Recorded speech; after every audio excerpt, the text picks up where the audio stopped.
संकट को 3 सप्ताह से ज्यादा हो रहा है। इसका पूरे विश्व की अर्थव्यवस्था पर, लोगों के जीवन पर बहुत ही विपरीत असर हो रहा है।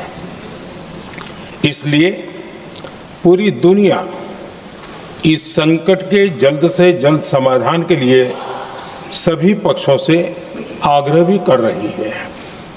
अध्यक्ष महोदय, भारत के सामने भी इस युद्ध ने अप्रत्याशित चुनौतियां खड़ी कर दी हैं।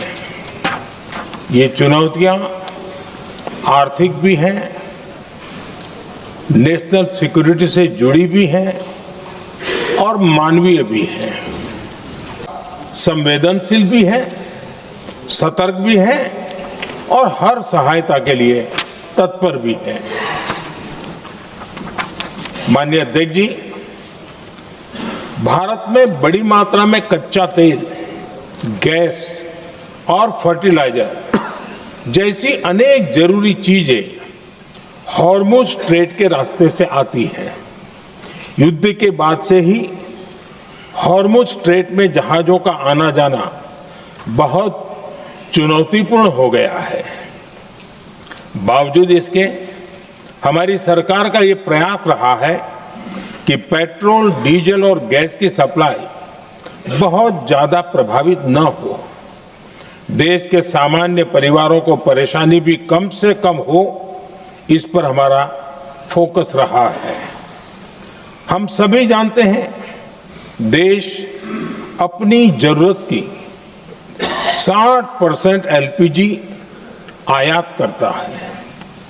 इसकी सप्लाई में अनिश्चितता के कारण सरकार ने एलपीजी के डोमेस्टिक उपयोग को प्राथमिकता दी है। साथ ही एलपीजी के देश में ही उत्पादन को भी बढ़ाया जा रहा है। पेट्रोल, डीजल की सप्लाई पूरे देश में सुचारू रूप से होती रहे, इस पर भी लगातार काम किया गया है। आज भारत के पास 53 लाख मीट्रिक टन से अधिक का स्ट्रेटेजिक पेट्रोलियम रिजर्व है और 65 लाख मीट्रिक टन से अधिक के रिजर्व की व्यवस्था पर देश काम कर रहा है। हमारी तेल कंपनियों के पास जो रिजर्व रहता है वो अलग है। बीते गल्फ और आसपास के शिपिंग रूट्स पर निरंतर नजर बनाए हुए हैं। हमारा प्रयास है कि तेल हो, गैस हो, फर्टिलाइजर हो, ऐसे हर जरूरी सामान से जुड़े जहाज भारत तक सुरक्षित पहुंचे। दुनिया भर की अर्थव्यवस्था वर्तमान संकट से प्रभावित हो रही है और भारत पर इसका कम से कम दुष्प्रभाव हो, इसके लिए निरंतर प्रयास किए जा रहे हैं। सरकार, अध्यक्ष महोदय, भारत हमेशा से ही मानवता के हित में और शांति के पक्ष में अपनी आवाज उठाता रहा है। मैं फिर कहूंगा कि बातचीत और कूटनीति ही इस समस्या का समाधान है। हमारे हर प्रयास तनाव को कम करने, इस संघर्ष को समाप्त करने के लिए है। इस युद्ध में किसी के भी जीवन पर संकट मानवता के हित में नहीं है। इसलिए भारत का प्रयास सभी पक्षों को जल्द से जल्द शांतिपूर्ण समाधान के लिए प्रोत्साहित करने का है। अध्यक्ष जी, जब ऐसे संकट आते हैं तो कुछ तत्व इसका गलत फायदा उठाने की कोशिश भी करते हैं। इसलिए कानून व्यवस्था सुनिश्चित करने वाली सभी एजेंसियों को अलर्ट पर रखा गया है। कोस्टल सिक्योरिटी हो, बॉर्डर सिक्योरिटी हो, साइबर सिक्योरिटी हो, स्ट्रेटेजिक इंस्टॉलेशंस हो, सबकी सुरक्षा को और मजबूत किया जा रहा है। अध्यक्ष जी, इस युद्ध के कारण दुनिया में जो कठिन हालात बने हैं, उनका प्रभाव लंबे समय तक बने रहने की आशंका है।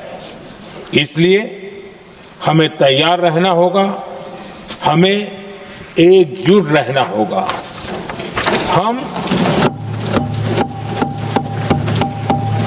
हम कोरोना के समय भी एकजुटता से ऐसी चुनौतियों का सामना कर चुके हैं। अब हमें फिर से उसी तरह तैयार रहने की आवश्यकता है।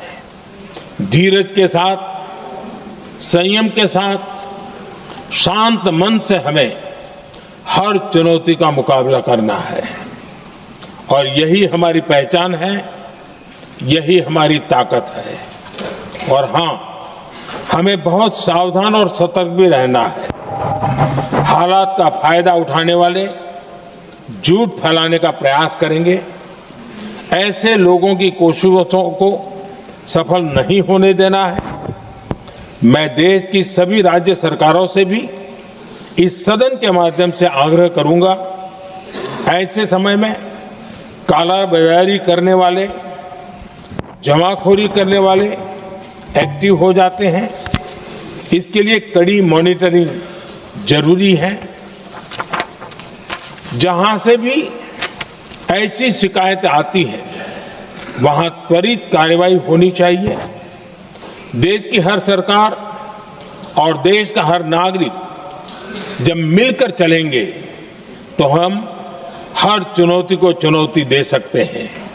इसी आग्रह के साथ मैं अपना वक्तव्य समाप्त करता हूं। बहुत बहुत धन्यवाद।